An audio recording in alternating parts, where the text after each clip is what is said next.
back to Miles Shared. I'm Adam from Meandering Miles, and today I'm joined by Bear, a writer, vlogger, and coffee enthusiast from Charlottesville, Virginia area, which is a beautiful place to ride. And Bear is often joined on his adventures by his border collie, Ghillie, who seems to love riding on the back of their trike. He So does. welcome, Bear. It's great to have you here. Thanks for having me. I wanted to start off by asking, what got you into riding? What got you interested in motorcycles and bikes? And I know you ride a trike. What got you interested in riding in the first place? I'm a boy. That's sexist, isn't it? No, it's just I've always been interested in motorcycles. I remember, I was talking about this on one of my videos actually. Like, when do you become a biker? Is it when you get your bike? But for me, I remember when I was about 7 years old, we had a gravel driveway. We had bicycles, and my brother's a year younger than me, and we would ride our bikes down this straight part of the road as fast as we could. And back in those days, I wore sleeves. The sleeves of my T-shirt, one time I went there, they were flapping in the breeze, and it felt so cool to be riding my bike, the sleeves flapping in the breeze. And my brother caught it, and when I stopped, he's like, "How'd you get your sleeves to do that?" And I was like, "I don't know, man. I just rode," and And so then we just kept doing that, and I think that was when we both became bikers, was that day, because he rides too, Uh-huh.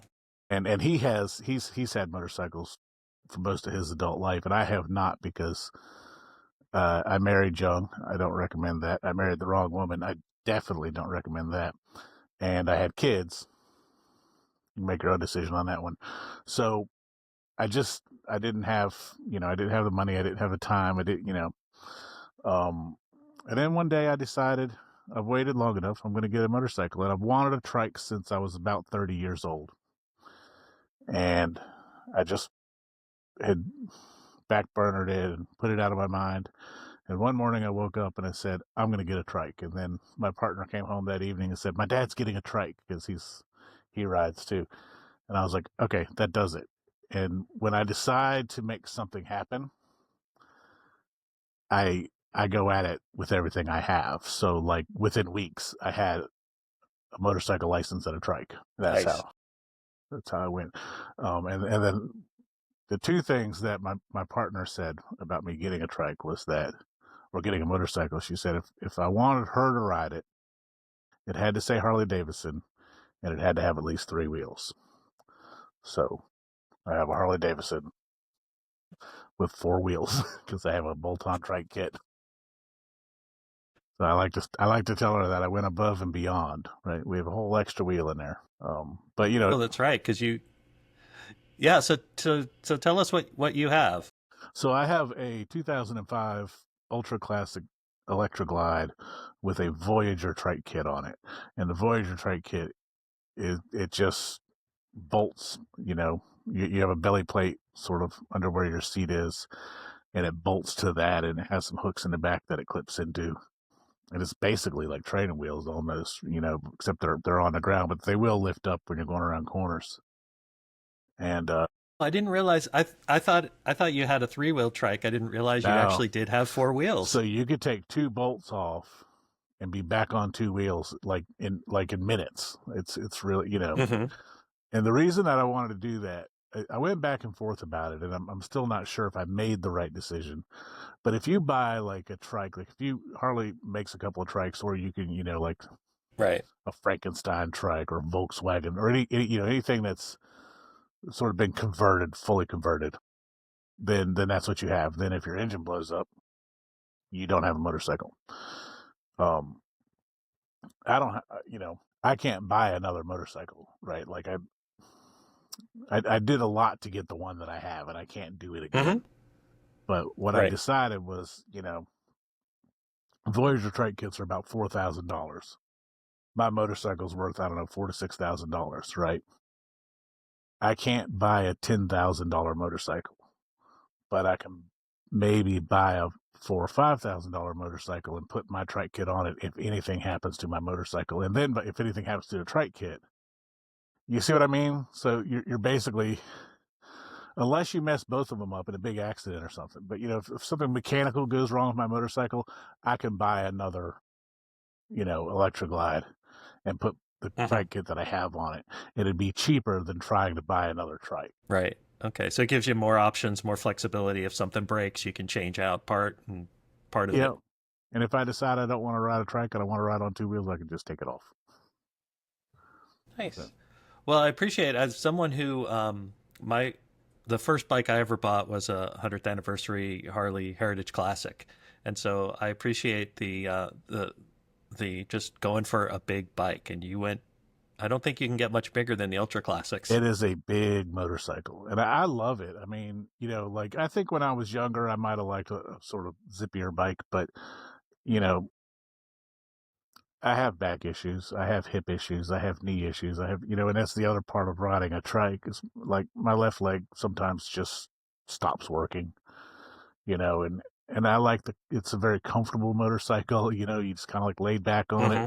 You're like driving a Barca lounger down the road, It's lovely, and Yep. like you hear people talk about like, oh, I used to ride a Sportster and it was the most uncomfortable thing, and I'm like, my hip already hurts. I don't need, you know. So Yeah, my stepbrother had a sport bike, and I rode that once, and about a half an hour of hunched over riding a sport bike. I was like, oh, yeah, I'm too old for yeah, that. yeah. So I went straight into old man bike, but that's okay. And how long have you been riding?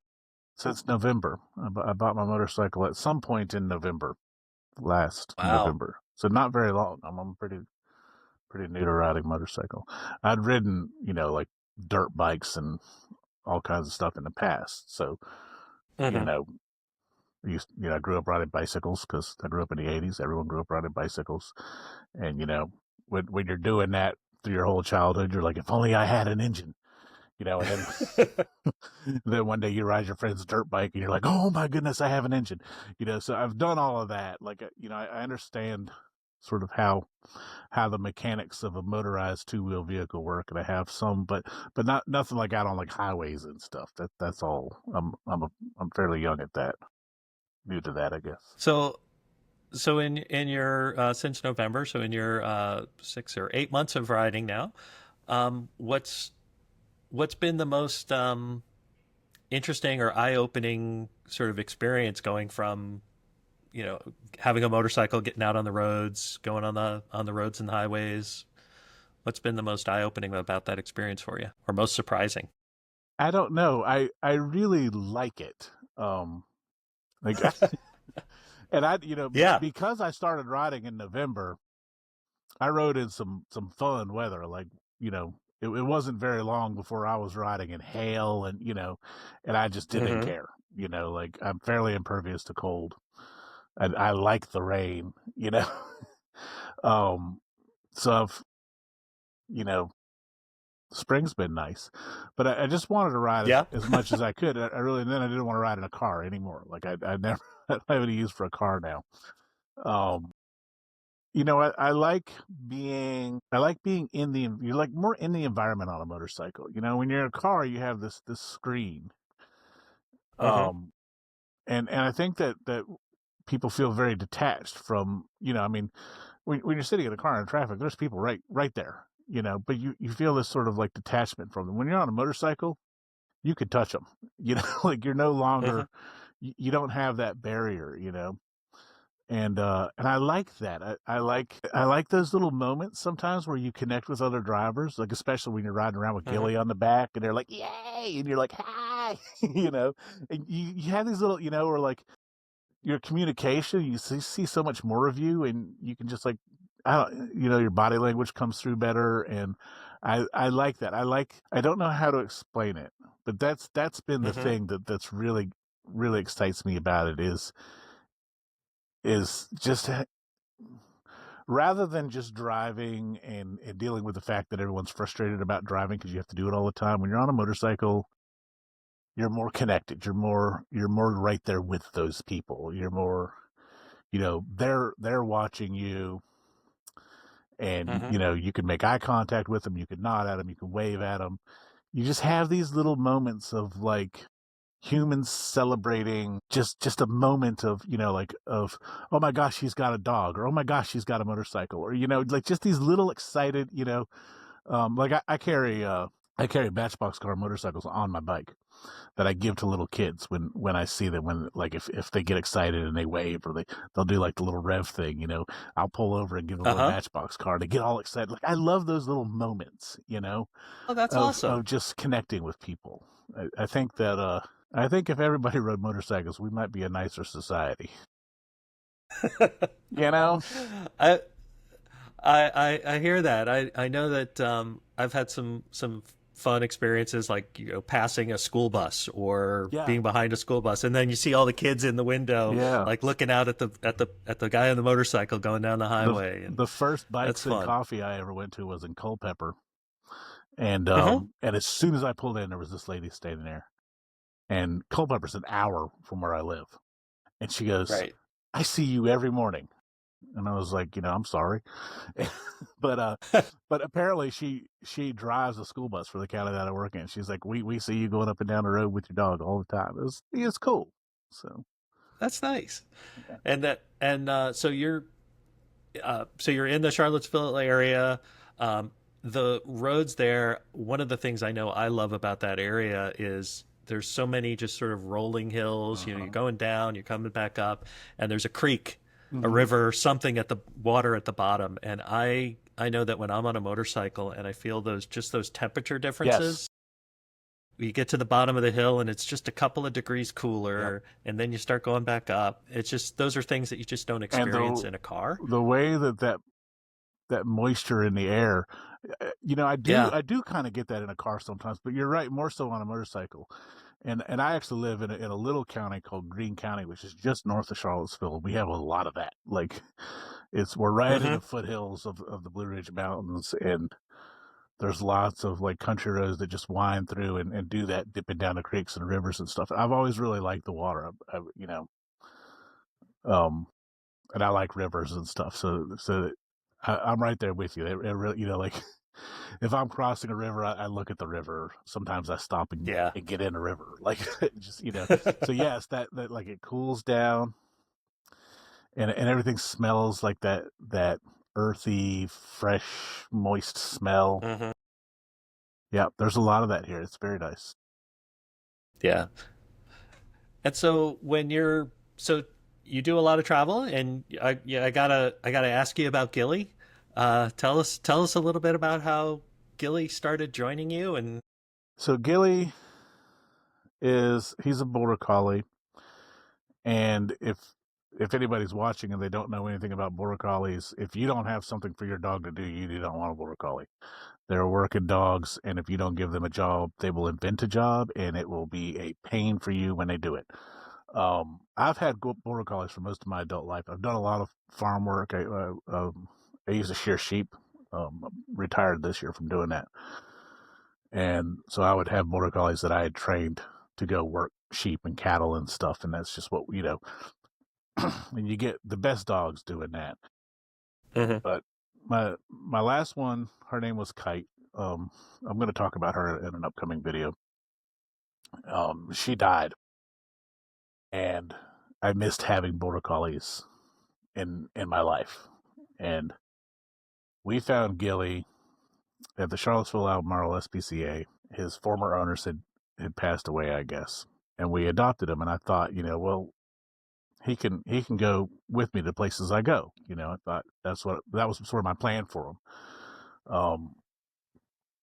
And it turns out he's car sick. So every time I take him somewhere, he'd throw up in my car. So I just stopped taking him. I was like, well, I'm sorry, buddy. So he would spend all of his time at the house, and either inside wanting to go out or outside wanting to go in. Wherever he was bored. You take him for walks, but you know it's not enough. And one day I thought, I've been car sick plenty of my life, and what I want when I'm car sick is fresh air with the window down. I want to be able to see where we're going. And I was like, you have those things in an abundance on a motorcycle. And I was like, I wonder if Ghillie would ride the motorcycle. And I wasn't sure if he would, because I didn't know if it'd be too loud or just too much. Through February, the motorcycle was out of commission anyway. So I would just I had it out in the driveway, and I would bring him to the motorcycle and put him up in the back seat, tell him what a good dog he was, you know. And then one day I brought him out to it with it running, and he was okay. One day I brought him out without it running, and I started the motorcycle, and he was okay. And then I made him a little platform, and we went for a ride, and he did fine. And now he loves to go on a motorcycle. Like it's the only thing he wants to do. We went somewhere the other day, and there were groundhogs, and he was off trying to get the groundhogs unsuccessfully. And I called him, and he wouldn't come back. So I started the motorcycle, and he was right there, ready to go. He's like, "Oh, we're leaving. Let's go."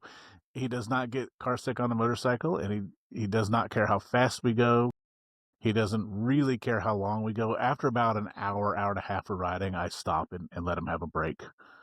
But you know, he can sit up, he can lay down, he can stand up. So he's, you know, he has a little harness that I was going to ask, does he have a harness, and how's he attached? I bought it off of Amazon. It's made to be like a seatbelt harness, and it came with this little clip that'll clip into your seatbelt. Motorcycles don't have seatbelts, so I just sort of like loop it around the luggage rack that's on my tour pack, and then it clips to him, and that way if I have to hit the brakes suddenly, he doesn't fall off the motorcycle, but he still has enough slack that like he can move around a bit.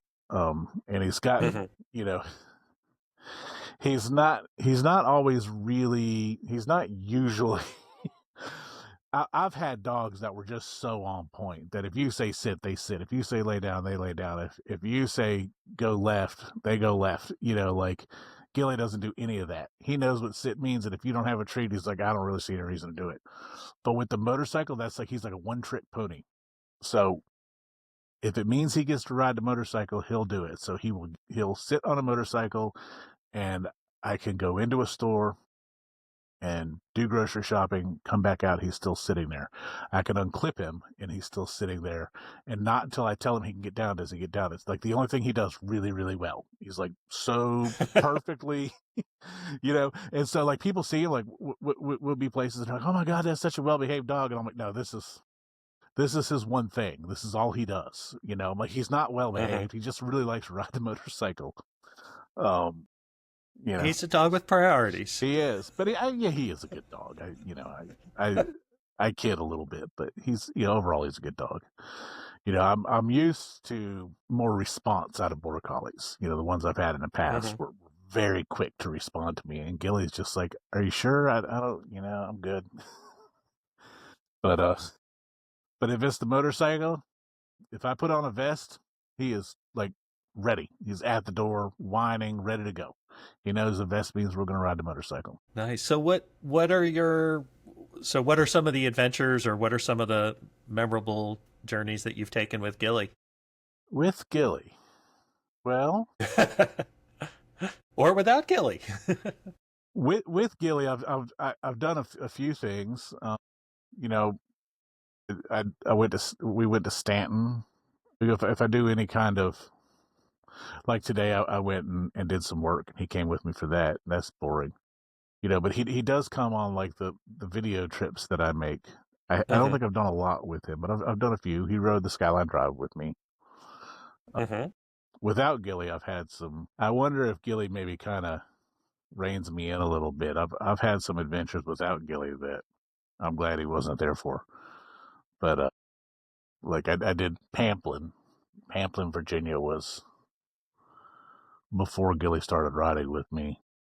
And that was like the most, I learned more on that trip than probably all the rest of my trips combined, just about what it is to do what I'm doing.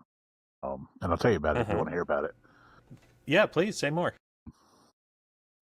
It was my birthday, and I had been trying to go to Pamplin. The reason I want to go to Pamplin is because Pamplin's main street was pretty much a ghost town. They don't like you to say that because they're trying to revitalize it. Well, I went to Pamplin on a Monday, and the only thing going on, Pamplin's main street is 11 buildings, and it's centered around the railroad tracks, not the highway. So you can go past it on the highway every day and never even see it, right? You have to like go find it.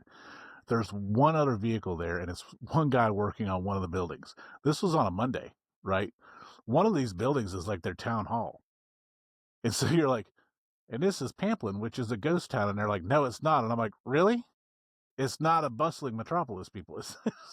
You know, and the people in Pamplin were nice. Anyway, in my researching what I wanted to do when I went to Pamplin, part of what's bringing Pamplin back into vitality is a lineal park called the High Bridge Trail, which is an old railroad track that they've turned into, Mm-hmm. I think it's 32 miles of just walking, biking, horseback riding trail, which is neat.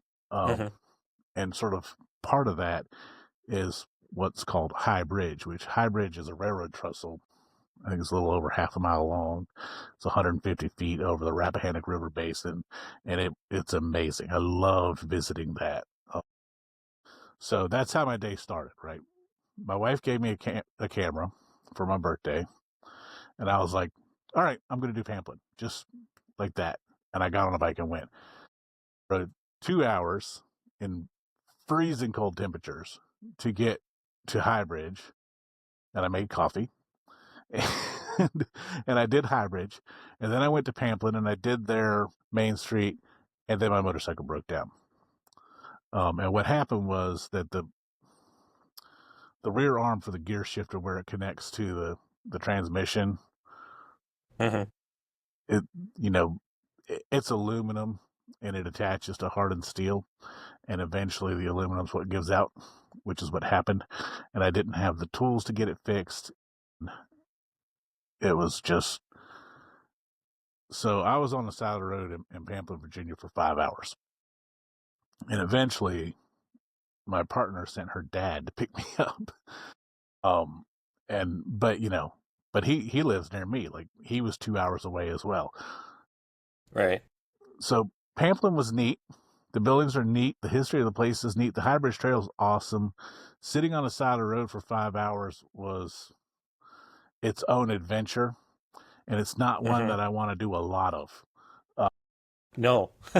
and but the thing is, I got home at like 9:30 at night, and I was just ecstatic, right? Like, and here I'd been on the side of the road. My motorcycle was dead in the water on a trailer it didn't fit on, that we just drug it home. And I came in and I was like, this is going to be such a great video. Because the whole second half of the video is like me slowly coming unglued on the side of the road. Like, I like think, I kept trying to fix it, and I'd jump back on the video and I'd be like, well, oh, and the other thing is there was a snowstorm coming the next day. Oh, I just made that jump. Well, Um, great. so right, so I was like, I am not, absolutely not leaving my motorcycle in Pamplin, Virginia. I will sleep here with it. Right. Um, and then my partner after that was like, um, you need to consider like what you carry with you. I don't know why Uh-huh. she did this. Like, she's known me for a long time. She's like, you need to like carry some emergency supplies, and I was like, oh, please, because I carry everything.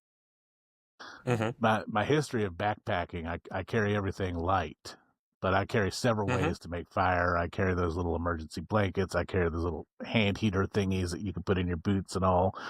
You know, Yep. the only thing that I really missed on the side of the road was that I didn't have any tea with me.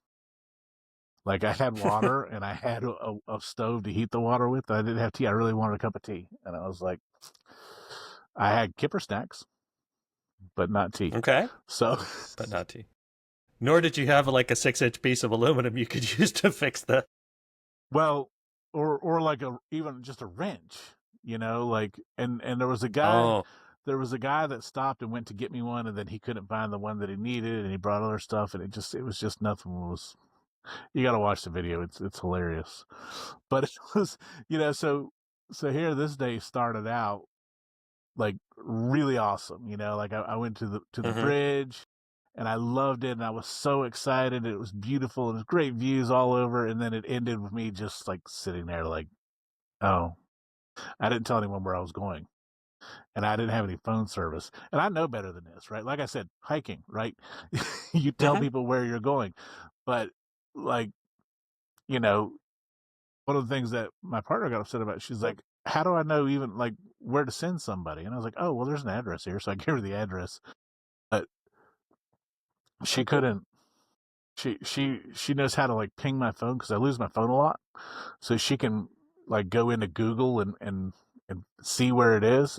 She's like, you didn't even have Hmm. enough service, like it wasn't pinging the towers. So Right. that's when she got really worried. She's like, it's gonna snow and I don't even know where he's at. He's on the side of the road, but it was fine. I I'm very used to nobody coming to get me, so it's very nice to Well, have somebody that's her role. I'm I've told her that too, you know. Like one day we were talking about polyamory, and I don't care if you're polyamorous. That's great if it works for you. It's not. It's probably not for me at this point in my life. And the reason is, and this is what I told her, I was like, I need somebody who's invested all the time in making sure that I stay alive, or I just will not do it. Right? And I was like, and in a polyamorous situation, your your time and your energy is spread between multiple partners. And I'm like, no, I need you to check in with me every day to make sure that I'm still like not doing dumb stuff, you know. Going to my doctor's appointments and things like that. So that's very much her. Like and she knows that about me. Like I would if I would already be dead. It was my plan. I was heading that way. I was drinking myself to death. Um, I need her to keep me oriented to staying alive a little longer, and she does a great job of it. good. People need you. You need people like that in your life. You do, yeah. Hold you accountable and challenge you a little bit and support you a lot. It's nice, because I hadn't had it before, you know. So it was new, and it was an adjustment. And then also, like, I'll tell you real quick, when I turned 40, the day after I turned 40, I went in to see my doctor, and they were like, "You need to quit drinking, like now." And I was drinking a lot, like I was drinking several bottles of wine a night. Um, and I was like, "Well, what if I don't?" And she said, "You'll be dead within 4 years." And I have like little kids, and I had her, you know. And I was like, "Okay." And I quit drinking cold turkey right then and there. I do not recommend it. I'm not recommending a lot of stuff in this video. I realize that, but seriously, get help if you're thinking of quitting drinking. Oh, sorry. See, I have Oh, no to worries. I have to use this corded thing, and I always do that. The cord's not very long. Um, but that was the first time in my life that I made a decision to stay alive, to be alive. Right, like everything up until that moment, I was alive, sort of because nothing had really seriously tried to change it. I'd had a pretty rocky parts in my life. I think we all get that, and I wasn't, there's no part of my life I want to go back and do again. People are like, if you could go back to, now let me stop you right there. I'm not doing that. Um, No. you know, so, and I remember lots of times where, I wasn't suicidal. I was more just sort of apathetic about my life. Like I was just like, I'm only alive because that's how I woke up this morning. And it'd be just as well to me if I'd woke up in any other condition, you know? So when I decided to quit drinking because I wanted to live more than 4 years, it was the first time that I ever said, I want to do this. I want to continue to be alive, and I want to continue to be here, and I want to continue to be a father and a partner and a friend and all these things. And that was Hmm. that was a really interesting thing for me. It was powerful in its way, to just sort of take ownership of your life and your place in it. But I still need her to remind me of it. So, Well, I've heard, and I pretty much believe that people say the opposite of depression is not happiness. The opposite of depression is connectedness, and that when you have people in your life that support you, that yeah, are are helping you, that are also challenging you and being just part of your life that you're connected to, that's we all need that. yeah. People Now that I saw. Oh, sorry, go ahead. I was you said the opposite of depression isn't happiness. It's because depression isn't sadness. And people Hmm. that don't deal with depression, I think, don't realize that. They think you're depressed, you're sad. You're sad when your dog dies. That's not depression. That's mourning, right? It's not. it's not the same thing. It doesn't equate. So depression's more like what I said, like apathy about things. Like it's just not it's not being sad. It's as you say, it's being disconnected, and it's being not feeling motivated about your life. You know, when you have hobbies, you have things you want to do. You know, you wake up in the morning, you're like, what video am I going to make today? And you think about it and you get excited about it. That's the opposite of depression, is doing things and having purpose and having drive and having connection, as you say. Mm. And so now you have a partner who is not only a strong part of your life and support, but also likes to ride. I see, She does. and likes to sit on the back and has purple cat ears on her helmet that she apparently likes. She loves them. One of them blew off. She was very upset. She lost one of them. Uh-huh. So I've seen a few coffee tea rides, bikes and coffee, I think was a recent one I saw. Yeah. I've done two of the three of those, two in Charlottesville, one in Culpeper. I'll continue to do them. Mm-hmm. And bikes and coffee is neat because you know you meet neat people, and because it's not like a it's not like a BMW gathering or a Harley Davidson gathering. It's everybody. You know, you get all kinds of different motorcycles there, and people who Yeah. are riding all different styles, and and and it's very much that you know people always say that like motorcycles are a community. Like you wave to everybody, right? Yeah, It's like absolutely. that. Like everyone's there for one reason, and you just mingle, and it's cool. I'm not always great at mingling, but I try. Well, it's I my theory on waving to other people on the road is if you don't have a roof over your head, I'll wave. Right. Like that's the rule. It convertible, yeah, sure. I mean, hey, if somebody waves at me, I'll wave back. But I really I love the fact that people get out on two wheels What about the and or three whiplashes? wheels or four. What's that? What about the whiplashes? You wave at those? I'm not Isn't that sure what they call what that is. they've got the two wheels in front and the one in back, but you drive them like a car, not like the The Can-Ams. I feel like if you don't, if you wave, I'll wave back. Okay. So I just um, wanted to test you but on that because a lot of people like all the time you see like in forums and stuff like, oh yeah, we'll ride with anyone but the whiplashes. They don't. well, I mean, so one of my last interview or my last conversation that I did was with the Nevada Stray Cat who rides a Can-Am Riker, Yeah. and so yeah, I think if you're out there in two wheels, three wheels, whatever gets you exploring is a good thing. Yeah, I think that when I first started seeing the Can-Ams back years ago now, well, I was like, that is just the goofiest looking motorcycle I've ever seen. But they're really growing on me, and I've ridden them, and they're fun to ride. I don't care what you think. Everybody that's watching this, that's like, oh, try one, man. They're fun to ride. They're very sturdy, and you still get that. Hmm. You can cut around traffic and stuff on them. Well, for folks who are listening, depending on how sensitive my microphone is, that's my dog is lapping up a whole bunch of water behind Yeah, I me. can hear 'em. Um, but yeah, I've never ridden one of the Can-Ams. I'd like to try it, but I haven't ridden one. Haven't ridden one yet. Well, in the world of trikes, like mine, if I go around a sharp corner, the centrifugal force tries to push me off the motorcycle, and or will eventually try to flip the motorcycle.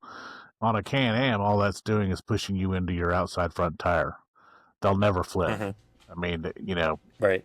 it's whoever came up with that idea is it's just genius. They're much safer in a way. You know. Hmm. Yeah. Yeah, and you can stop at a light and not have to put your foot down, and you can make a sharp Yeah. turn and not, they don't quite have the turning radius that a bike has, but No. you also don't have an 800-pound thing ready to fall on you if you accidentally grab the front brake while you're turning. Yeah. Don't do that. Yeah. So what do you? So tell me a little bit about your planning process. You like to explore. You like to. Um, Yeah, you said you like to go to sort of unusual, quirky, interesting places. How do you plan a trip? I don't know. Sometimes there are places that I know about. Hmm. One of my next videos is going to be a place off of the Skyline Drive called Pocosin Mission Ruins, Pocosin Mission or Far Pocosin, and it's somewhere I've been before, and I want to go back to Hmm. it. So I'm already familiar and I know the history, and I still looked up more about it, and I've got things to talk about in that video.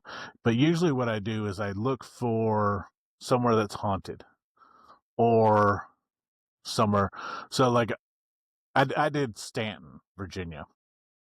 Hmm. And when I did Stanton, I looked up haunted locations in Stanton, Virginia, because I knew there were several, and there's more than what I did. And I just picked the ones I thought I could get to. Because like there's a sanatorium in Stanton called DeJarnett's Sanatorium that would be fantastic, but I'm not interested in being arrested. We didn't go to it. And then when I do find places that are supposed to be haunted, I try to look up why they're haunted. You know, it's really like doing haunted things is weird. Because one, I'm not really into ghosts or anything. It's not, I'm not like a ghost hunter. You know, it's just sort of one of my first video was about a haunted bridge, and so haunted just kind of like became. But if there's a story about why it's haunted, and not just like, oh, and people say that one time they felt this weird energy there. I don't care about that. Like, so I did the train station in Stanton because there was a train accident at that train station where a young lady died, and the stories about it being haunted involve her being sort of seen or heard on the platform and pulling people's hair and stuff like that. That's interesting, right? Like then you have like causality. You have like a whole story. The same thing with the Afton, the Crozet Tunnel under Afton Mountain. There was a story about someone that died in that tunnel. Um, so so that's nice. That's what I really look for is to be able to tell a story about it. Hmm. Rather than just I live in Virginia, and you can't throw a rock in Virginia without hitting a Civil War hospital. Hmm. And every one of them's haunted, and maybe they are. But give me something more than, well, it was a hospital in the Civil War. Okay, they're a dime a dozen.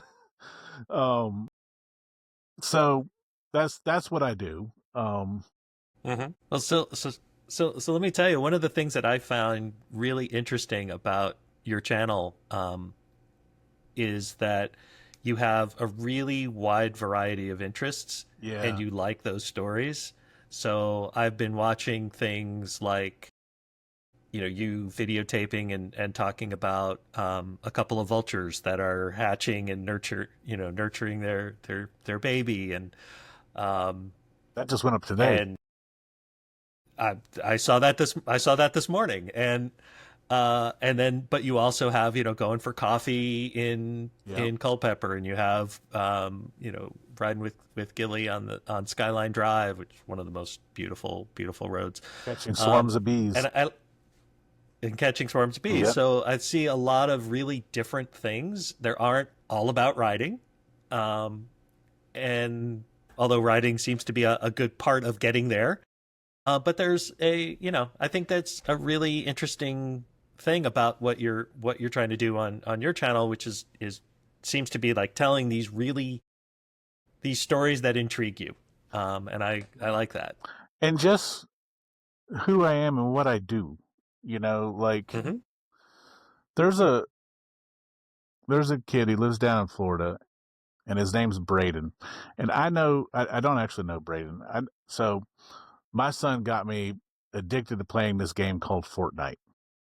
You might have heard of it. Hmm. I met Braden I on heard something about it. might have come up. I met Braden on Fortnite. I played with his mom Hmm. for a while, and I got to know him. And um, I'm not playing Fortnite as much. That's a whole nother thing. But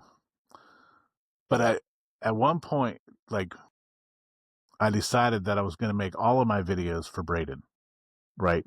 And that was how I Mm-hmm. was going to keep myself focused, because I was like, it would be really easy to become disingenuous to the person that I am, trying to get views or likes, or trying to get myself monetized, and using all these little catchphrases and clickbait and all of that. It's really not who I am. And it'd be nice to be monetized. I like money as much as anybody else, but really what I want to do is just be like, this is what I'm doing right now. This is my life. This is my, and I ride my motorcycle every day if I can. Mm-hmm. So yes, it's a moto vlog, but the motorcycle's not actually in all of the videos, because sometimes I'm getting stung by bees, and sometimes, you know, I'm not sure how to mix the motorcycle and the vultures. Like, I'm filming the vulture, Mm-hmm. the motorcycle's right there, but I don't think the vulture wants to ride with me. So, Probably not. you know, No. but that's my thing. Like, all of these videos, like when you think about Braden as your audience, and then make the video. Mm-hmm. Um, Right. so every time I find myself, um, that's how I keep my focus when I find myself like, oh, well, I bet I could do this really exciting thing that would get all these views, and it's like, just make just make make Would Braden care? make a video for a 9-year-old, man. That's Uh, Braden watches all of them. He watches all of my videos. So, just so you guys know, if you're not watching all of them, Braden is. You're getting outplayed by a 9-year-old. Uh, watch the videos. There'll be a test later. Braden's gonna grade it. all Um, right. So speaking of tests, pronounce Sturvog. How Stravig. do I pronounce it? Well, I pronounce it Stravig. It's a Scottish Okay. word, and I'm not Scottish, but I think Stravig's. Okay. That's how I say it. Okay. And so what's it mean? So Stravig means to wander aimlessly, sort of for pleasure. If you go stravagging, it's actually usually, I think, refers to walking. Like, you were walking out the country roads or Mm-hmm. whatever, just to sort of see what you see. Um, everything's used, especially like I go by Bear, and right? You're like Big Daddy Bear 462. Like, it just. And I was like, all right, well, I'm gonna. I don't even remember how I found the word Stravag. Scottish. I have Scottish ancestry. I was Mm-hmm. I was born a Fraser, and I make kilts and I wear kilts, and I can speak a little Gaelic. That comes up in my videos sometimes. And I'm generally interested in Scottish culture. Mm-hmm. Ghillie is how you spell Ghillie. Ghillie is named after the Scottish folk character, the Ghillie Doe, the black-haired Ghillie. You know, so it just kind of fit to use. Stravag isn't a Gaelic word. It's more like a Scottish sort of like Mm-hmm. slang, maybe, or just phrase. So it must have been. I don't remember how I found it, how I came across that word, but I did. Like, it was for the video. It's not, Mm-hmm. there's some things you use now and then, maybe, um, but it wasn't one of them. I specifically, and because, like, what I was doing was looking for, like, well now, for, like, interesting historic places or haunted places to do a video about, but initially it was just landmarks, just roadside Mm-hmm. attractions, just whatever, just to get out, just to go find new roads and new places to go, and it kind of fit, So I thought, Yeah, it sounds like it fits the style and tone yeah, that you're living your motorcycle life on. yeah, So you've done a lot of local trips, a couple hours here, a couple hours there. Do you have any desire to do like the long cross country trips, or I are do. there any places that you'd love to ride a motorcycle? Yeah, I would love to ride my motorcycle across country. Um, Mm-hmm. a lot of the places that you talk about riding to are places that I've been in the past. But but when I was much younger, I'd love to see the Grand Canyon again. I'd love to go to Yellowstone again, Death Valley, all of it, But I don't have Well, much. there's a lot of ghost towns out west So, too. yeah, I've got a ghost town video coming, a proper ghost town coming up. Hopefully, I have a lot of videos I've been meaning to do forever, and I have right now I have no time. I'm so behind on everything, and it's driving me crazy. I haven't done a proper destination video in weeks. But I have plans. I don't have a lot of money, and I don't have time, and I don't I have a 12-year-old son that lives with me that I am the primary. Well, he goes back and forth, but he spends most of his time with me, and I'm the Hmm. primary sort of caregiver. He homeschools, and so that's sort of more what my focus keeps me home right now. Um, my partner works one of those 9 to 5 things that people have. Hmm. Um, I've heard of those. yeah, apparently that's a very lucrative way to go about life. I should try it. Um, so it's not really something I could pursue right now, but Hmm. but it is something I would love to do. So most of my things now, if it's more than 2 or 3 hours away, that then it becomes a much bigger planning process of will I be gone overnight? Where will I stay if I'm gone overnight? You know, Hmm. what can I afford? Because if you do go overnight, you have to stay somewhere. You either pay somewhere to stay, or you have to camp or whatever. Hmm. So right now I'm doing mostly the area that I live in. Hmm. Well, and not far from you. I mean, there's so much beautiful riding in the area, in and around Charlottesville. That Route 33 Mm-hmm. that goes out into West Virginia is a gorgeous road. Mm-hmm. Um, I'm doing some planning right now. My next trip is in a couple of weeks, and I'm going to go down to Nashville, Tennessee for the BMW Motorcycle Owners of America Yeah. rally. And so I'm looking at uh, back roads of Appalachia, and there's dozens and dozens of roads in West Virginia and on the West Virginia Kentucky border.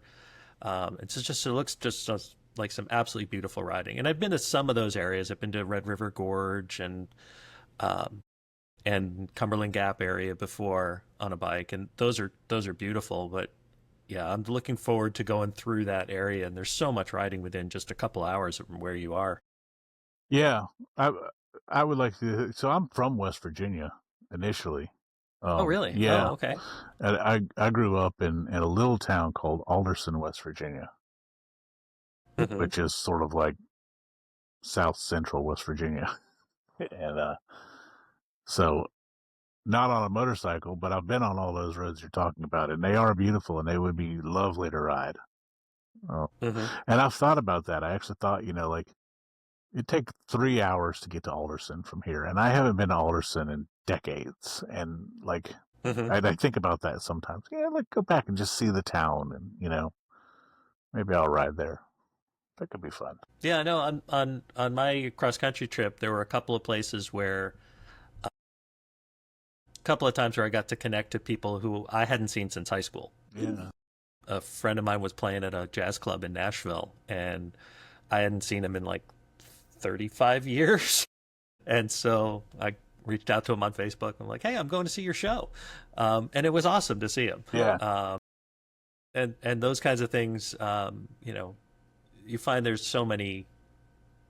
For me, it's about those connections with people and the connections that you get to make, and just people suggesting and recommending places to go and where to go, where to eat, Yeah, I mean where to ride. that's the thing too. I have a friend in Nashville too. I have friends all over the country like that as well. I hadn't thought of that, but that's a good point. That if you have people that have lived in an area that you're going to, then you can just be like, where should I ride, and then they know it. Hmm. Yeah, I would always ask the bartender or the server at a restaurant, like, where's the prettiest drive you've ever, if they didn't ride, where's the Right. prettiest drive Yeah. that you've ever taken? And people are so happy to tell you about the beautiful places near where they live. Um, And you could also, I think, another great travel resource for motorcyclists is, have you ever heard of Bunka Biker? No. Well, I Oh, think I saw that on someone's channel once, but I yeah. can't. So I think it's definitely worth checking out. I have not used it. I don't know if it's, I don't know anything more about it other than it's a way for bikers to connect with people who make either extra rooms or camping facilities Yeah. or backyards or places available where a biker can spend the There's night.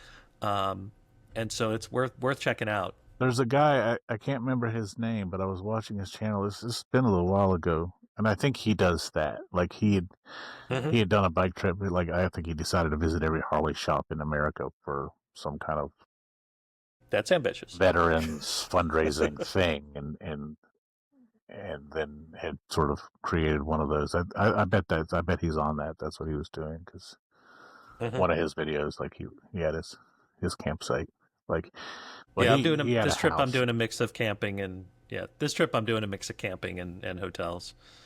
But that you're right. That could be a good solution for like what I was saying. But where do you sleep when you you know like if I do overnight trips, if I could figure that out, the destination I want to go to Hmm.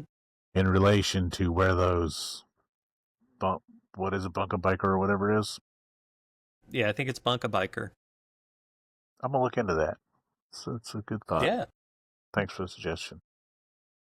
yeah. I think there's um, you're not the only person I've talked to who really talks about prioritizing and saying like if this is a priority for me or I want to travel, I want to do these things, and sort of they make it a priority and they figure out how to do it, and Yeah, it's we only get one turn on this planet, so yeah. I think about that a lot.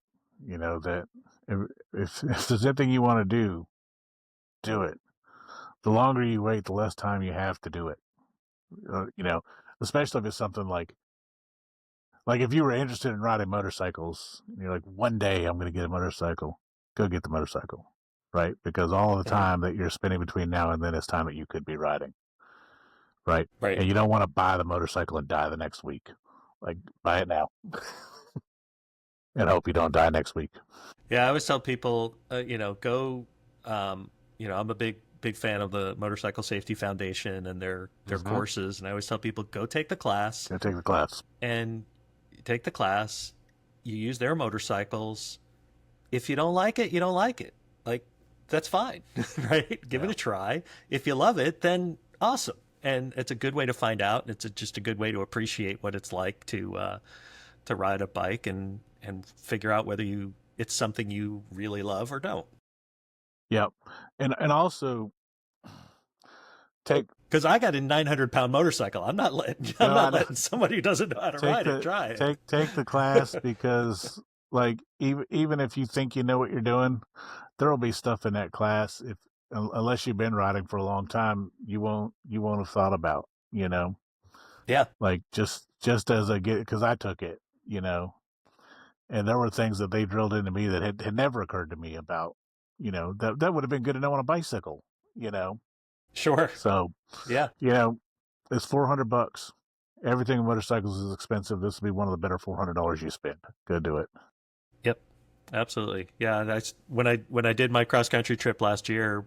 One of the first things I did was I headed south to the BMW has a performance center down in South Carolina, and I took a 2 day street riding motorcycle class, and it was just six of us doing drills, slow riding, braking, turning, weaving in and out of cones, all the basic stuff, and it was a great experience. Yeah. So definitely training, big advocate of training, take classes, ride, take more classes. Yeah. The other thing We all have things we can learn. about that, what you're saying, practicing and stuff, is that the locations where they have those classes, usually they have, the, they'll have modified the parking lot, right? Like it'll have their patterns, like Mm-hmm. Yep. you can go there when they're not having a class and go ride on those and practice. Oh, that's true. You Yeah. know, if you get a Yep. little track to ride around or whatever. Yeah, you can go to Home Depot and you can or Target and you can buy those tiny little cones Yeah, and just put them out on your parking lot and have at it. yeah. Well, awesome. So I think normally I ask people what I call the Farkle question, which is Farkle is the term that I've heard most, and the definition I like is it's a combination of function and sparkle, and it's what have you done to make your motorcycle yours? Uh, and obviously, you have a trike kit on a ultra classic, so that I think counts as a pretty serious addition. What else have you I done have to a your bike to make it neat yours? little platform on the back seat that my dog sits on. For Ghillie? Uh Um, huh. one of the things that I did to make my motorcycle mine was I handed this guy in West Virginia a big stack of cash. Well, that uh, that there is that, yeah. no, so So you got a camera? yep. So I have a camera that I use. Uh huh. I put put cup holders on it because when my partner rides with me, she likes to have cup holders. I have Mm-hmm. plans. Like I have ideas. Um, Mm-hmm. and if I can keep that bike in my possession and not send it off to the mechanic long enough, and I have time, I'll do it. I have some design elements. Maybe sometimes I like to paint things. And also I do leather work, so I have like lots of leather. And I would like to Oh, put a nice. piece of leather on one of the fenders to give Ghillie some traction because he can't jump up onto the bike. Mm-hmm. I bet he could, Oh, yeah. but he makes me pick him up. And I thought Right. if I put some leather here, maybe he'd feel like he could just jump up onto the fender and then step across, and I don't have to keep picking him up. So that's one of my plans. So that's function, I guess. But Mm-hmm. I can do neat things with leather, and the longer I have it, I think the more I'll consider those. What I'm going to do. Like I'll probably paint the fairing and then not like it and paint it again, and it'll Mm-hmm. you know Well, there's always something to tinker yeah with and on a bike, whether it's, you know, adjusting something or adding a little accessory or figuring out, if I could route this wire here, it'd make it a little easier for charging my phone or this or that. right There's always something on a bike to tinker with. yeah I do. Like Never a shortage. I have a little auxiliary cable that plugs into my radio that plugs into my phone, and I have it wrapped around things just to keep up the slack. But Hmm. yeah, I mean, really, so far, what I've been doing is addressing all of the things that the guy that sold it to me didn't tell me were about to need to be addressed. And I think he probably knew about some of them, but that's okay. I'm not bitter. I love my motorcycle. I really am not. Maybe he didn't. Or maybe it's probably worth what I paid for it. And, um, but I think he didn't ride it much and he got it secondhand. And, you know, so it's needed, like it needed tires and it needed back brakes and it needed that little shifter thing fixed. And it's, Hmm. you know, that's been a lot for a bike I've had for 7 months. It's I've I said this in one of my videos recently that like the amount of money that I put into that motorcycle in a 2 month period, I could have bought an additional motorcycle, not an additional what I have, but I could have bought a cheap motorcycle. Hmm. So tinkering with it to make it special and unique in mine has been sort of back burner to tinkering with it to keep it running up and down the road safely. So Hmm. that's where my focus has Well, been. yeah, and you've got, I mean, the Harley V twin engine, right? You know that the power plant is going to be that's going to work, right? Right. That's one of the most reliable, Yeah. uh, proven engines. That piece is going to be in good shape, and so, if there's brakes and tires and things like that wear out, That happens. it happens. It gets expensive. Hopefully, it doesn't all happen at once. So that's the thing. It'd be nice if it'd give me like some recovering time before I have to drop another $1,000 into the motorcycle, right? Like, Yeah, like yeah. if you were like a bank robber, you wouldn't rob the same bank every week. You'd branch out because they have to have time to build up their money again. So, No, that's there are like any hobby, it does take a lot of time. It takes a lot of energy. It takes a lot of money Yeah. to keep doing the thing that you like doing. Yeah. But then also, I think I told you this when we talked the other day that beyond being sort of a hobby, my motorcycle is the most expensive thing I've ever bought. And so it has to be I ride it as much as possible, and I ride it everywhere I go. Like it is my primary form. I don't even own a car. Um, I own a motorcycle and an RV. It is my primary form of transportation, when I went Hmm. into it, it had to be that, right? Like Right. I couldn't justify it any other way. I couldn't, like I didn't feel like I could put that much time and effort and money into something that was going to be like to play with on the weekends, when the weather's Right. nice and I'm in the mood, right? Like get a guitar, right? The motorcycle, I go everywhere on it. Like, Hmm. so it needs to work, but it also, so that's also what I remind myself when I keep dumping money into it is like, well, when you have a car, you dump money, you have to, when you need new tires on a car, that's $500 for cheap ones, so Yeah, and if it's your primary mode of transportation, you got to keep it. You got to keep it running, and especially a motorcycle, you got to keep it safe. and Ghillie, right? Like, don't forget Ghillie. Like, how do I explain to Ghillie Yeah, right. You can't that say to Gilly, you're not going to get to ride today. right? It might be a month, buddy. Like that's not going to go over. No, no. We So got to keep Gilly happy. yeah, Awesome. Is there anything that we didn't cover that you wanted to cover in this conversation, or anything else that you wanted to bring up? I don't know. I don't think so. Go watch my videos, Okay. people. Okay. So tell us where to find you online. So Where's your channel? What's your I'll put links in the all description, right. but So where should people go to find you? it is at the motorcycle Stravag, and Stravag is spelled Stravaig, on YouTube. And I have a Facebook page, which is just if you just type in Stravag, you'll find it. There's pictures of me and my Hmm. motorcycle, and I'm on Blue Sky. But you'll have to put that link up. I don't know how to tell people to find my Blue Sky. Oh, no worries. In fact, the Nevada Stray Cat is the one who introduced us Yeah. to each other. So So, I'll I'll I'll put your link to Blue Sky up there as well. but yeah, and go to the videos. I do videos like like you said. I do all kinds of stuff. So if you're interested in motorcycles, there's motorcycle stuff.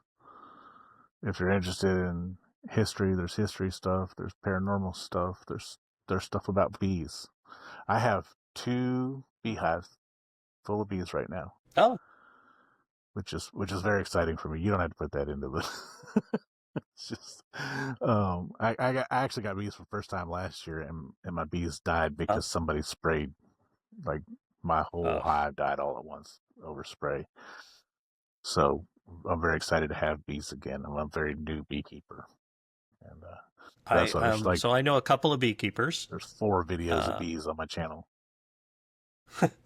I actually know a couple of beekeepers. One woman in Minneapolis who's been keeping bees for years, and then a former colleague of mine, and then some family friends, and now you. So The other, there's a lot to it. I mean, like yeah, anything, there's a lot to it. yeah. There's a huge learning curve in bees. I guess.